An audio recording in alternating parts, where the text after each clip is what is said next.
Okay, this is chapter 8 of the Bible and Gender. 1 Peter chapter 3, verses 1 through 7 by K.S. McKean, Joey Harris, and Steve Kinnard. The abstract. Having considered the household codes of Paul found in Colossians 3 and Ephesians 5 through 6, this paper focuses on the household code of the Apostle Peter in 1 Peter 3, 1 through 7. The reader should view the three household codes side by side and discern the similarities and differences in the codes. If you have not read the paper on Colossians 3 and Ephesians 5 in this collection, then it is advisable to do so. It serves as a good introduction to Peter's household code. Introduction. The Apostle Peter's first letter was written in approximately AD 65 and addressed to God's elect in the world. The new Christian religion, with Judaism as its roots, was facing its first trials of widespread persecution. Although the Jewish religion was a religio licta, a legitimate and permitted religion under the Roman government, the new Christian faith had come under suspicion because of its teachings of a risen Messiah and also due to misunderstandings of their belief in a new kingdom. Initially, Christianity was considered a sect of Judaism and enjoyed the benefits of its legal status. However, in time, Christianity became viewed as a separate sect and lost the legal privileges of Judaism. The Christians were not enjoying the legal status that the Apostle Paul had when he avoided scourging by claiming his Roman citizenship. Acts 22:25 through 29. Although the authorship of 1 Peter has been questioned, it is widely accepted that Peter is the writer of this letter. There is a hint that the letter may have been edited by Silvanus, 1 Peter 5, verse 12, acting as Peter's amanuensis, and perhaps bringing Peter's writing style up to higher standards than Peter's capabilities would have allowed. If the correct dating of the letter is the mid-60s AD, then this letter follows the beginnings of the intense persecution instigated by the Roman Emperor Nero in AD 64. Peter realized that the situation for Christians was only getting worse, and the theme throughout his letter was to prepare them for the suffering that was to come. His goal was to admonish them to remain faithful in difficult times and to live lives that would be respectful and pleasing to God, even in the midst of all kinds of trials. 1 Peter 1, verse 6. Of utmost importance was the reminder to live as light in a dark and hostile world. 1 Peter 2, verse 9, and to remember Jesus who had suffered for them. 1 Peter 2, verse 21. The letter was presumably to be circulated to those who had been scattered by persecution and were living in the region now known as Turkey, but which in the first century was identified as Pontus, Galatia, Cappadocia, Asia, and Galatia. 1 Peter 1, 2. There were several examples in the letter of what it meant to live good lives among the pagans, 1 Peter 2:12. But one of the identifying marks of the Christian was the use of the word submission. Peter uses this word in his household code in chapter 3. Peter spoke of submission to governing authorities, slaves in submission to masters, wives in submission to husbands, and young men in submission to those who are older. Each of these calls to submission was not for the sake of submission alone. They each had a purpose. That purpose was ultimately that their behavior would bring about God's purpose in their lives and in the lives of those around them. The example for submission was found in the person of Jesus Christ, who entrusted himself to God in life and in death. 1 Peter 2:23. Submission was not a rule to be obeyed, but was rather an attitude and a lifestyle. This was quite a radical idea in the first century. After all, since the Roman Empire was a tyrannical regime, wives, slaves, and young people had few rights, so submission was a frightening idea. The idea of voluntarily submitting one's will to another was radical. But again and again in his household code, Peter expects submission because it indicates submission towards God. The passage of our focus is found in 1 Peter 3, 1 through 7.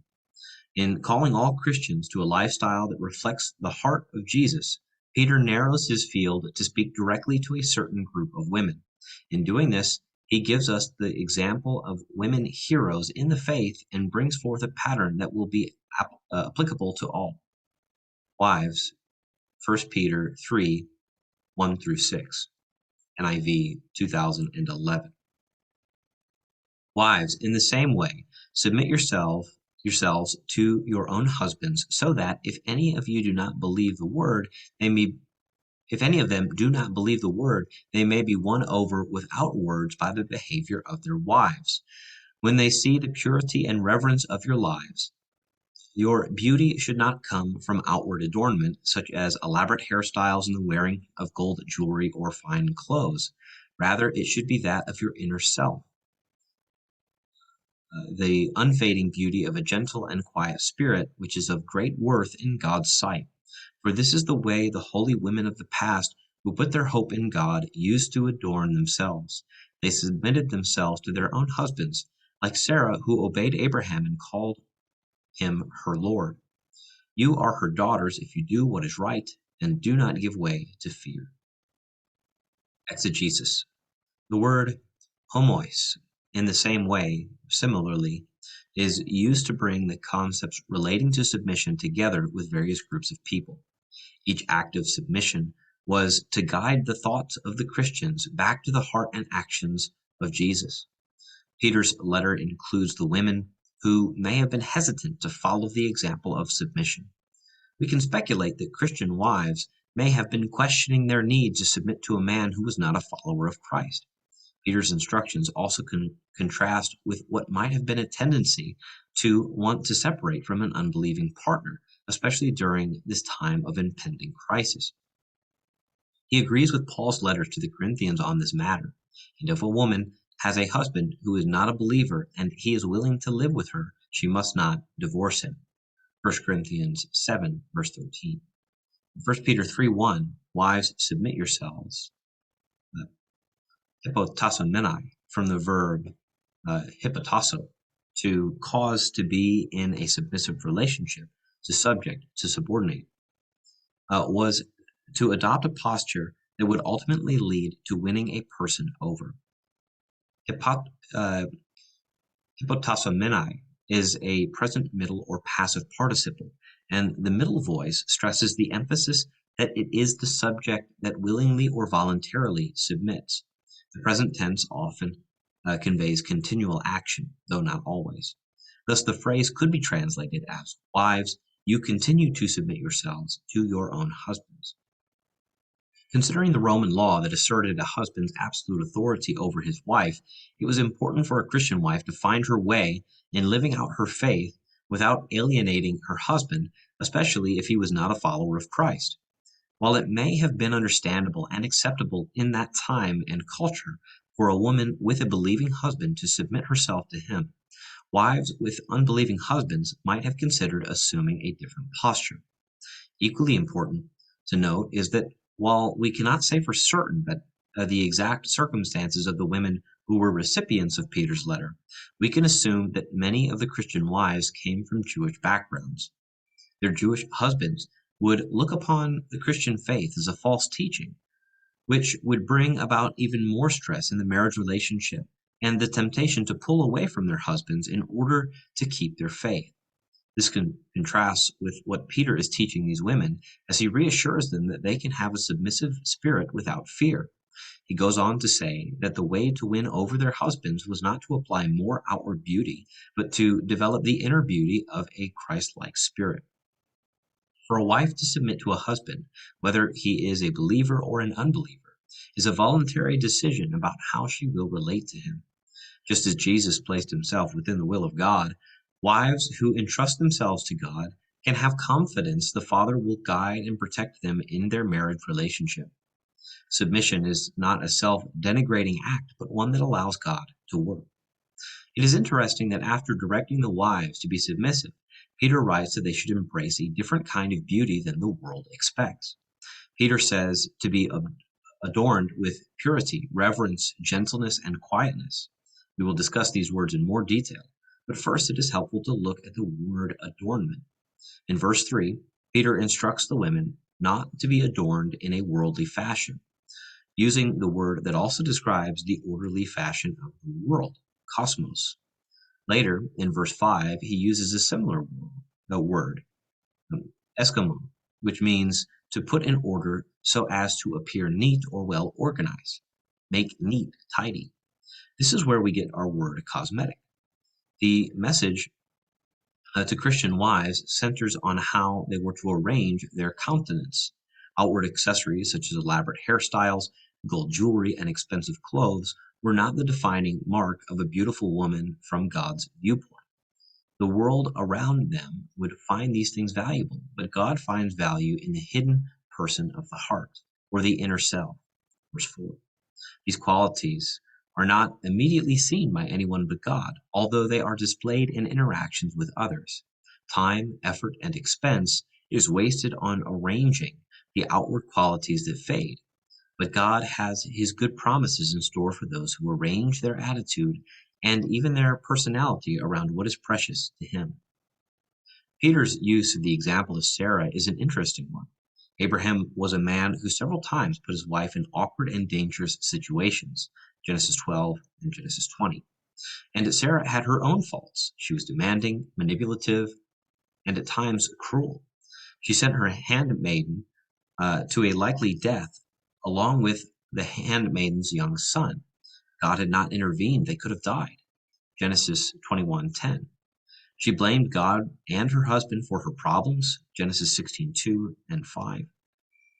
When given the promise of a child, she laughed and later lied, Genesis 18:15.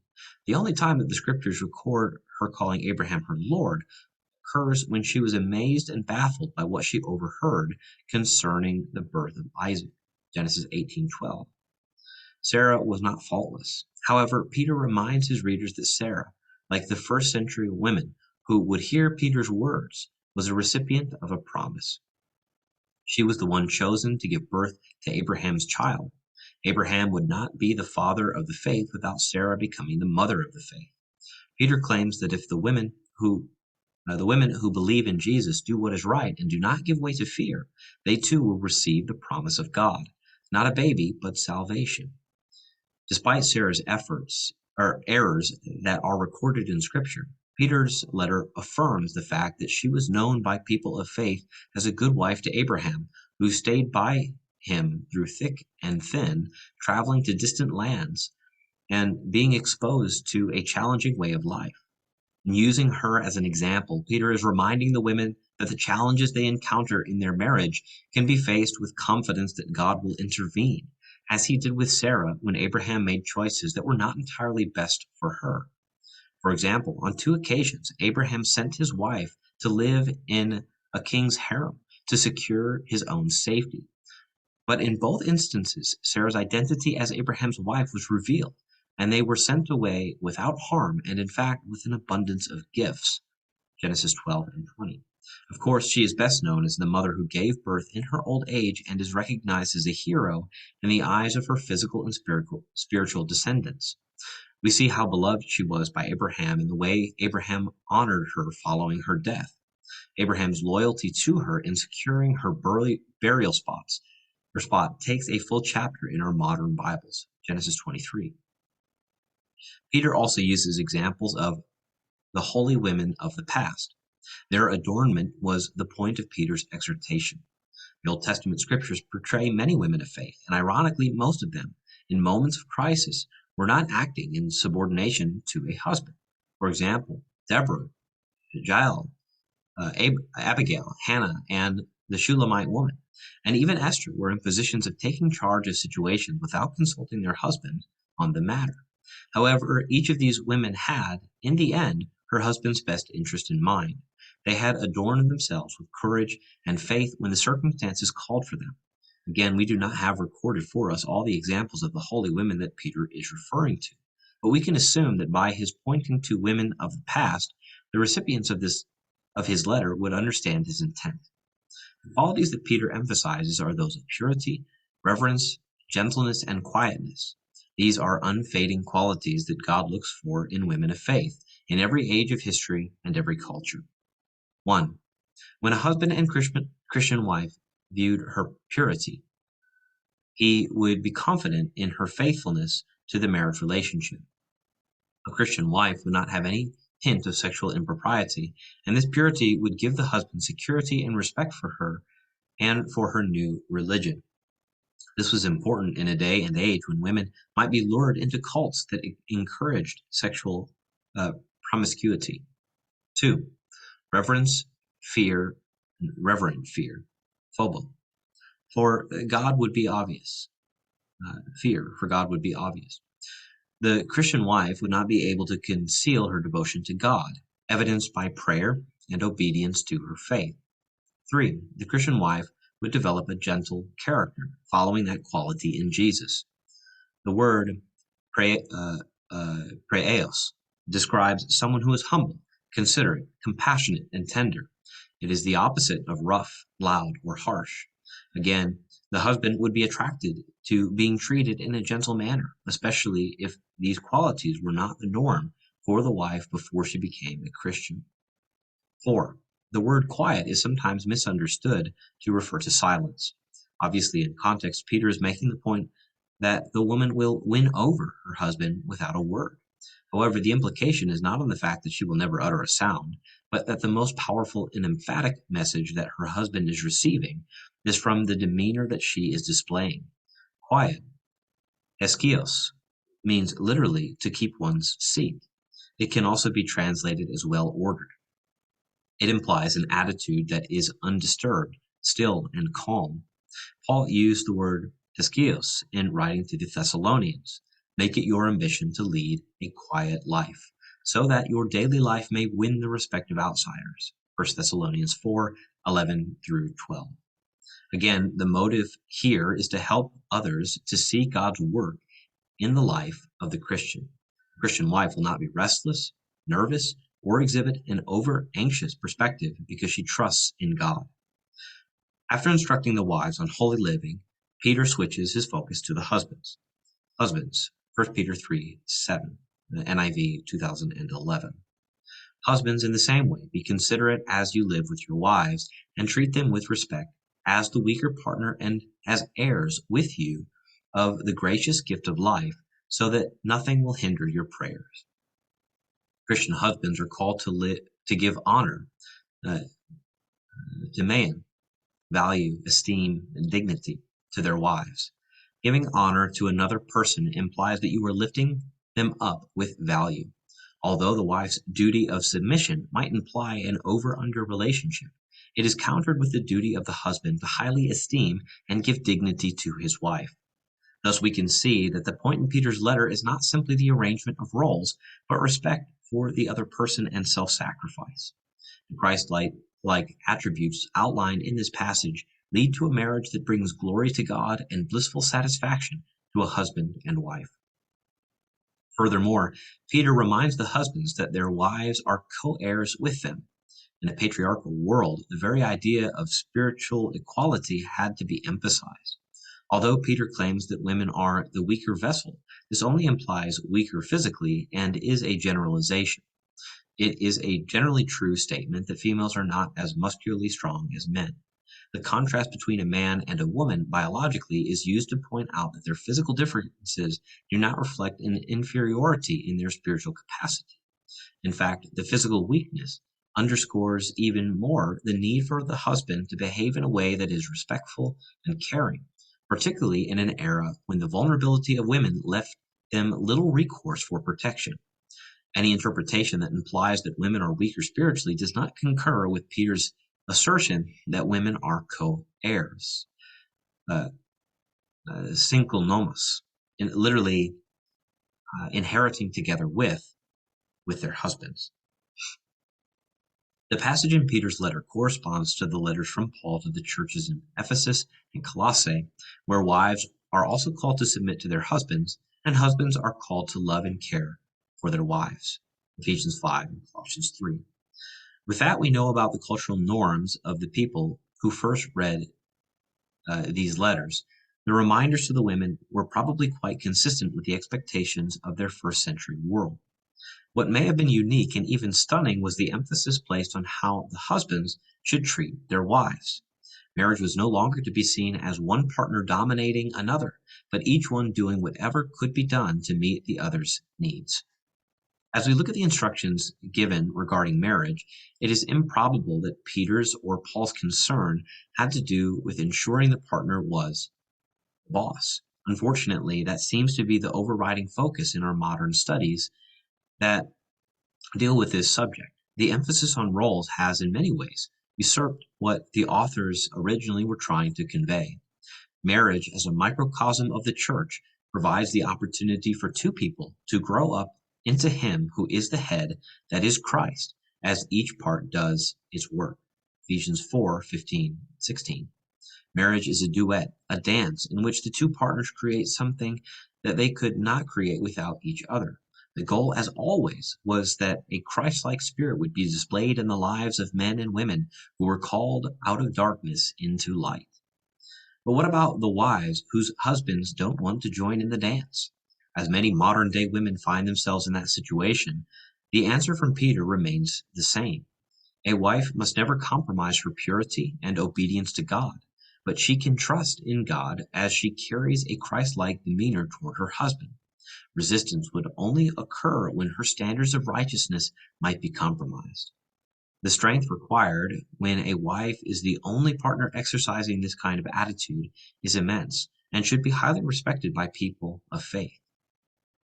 One final note to remember is that Peter's marital status is specifically mentioned in Matthew 8:14 when Jesus entered Peter's house. Peter's mother-in-law was sick with a fever and Jesus healed her. Although Peter's wife is not placed in this picture, having a mother-in-law can only mean that Peter was married. Also, in a letter written to the Corinthian church, the Apostle Paul argues that he had a right to bring along a believing wife, as Cephas, Peter's Greek name, did.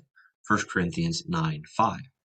The reason this is important is that Peter, in contrast to other New Testament writers, is directing his readers to a way of relating to one another in marriage that he most likely had to learn and understand himself.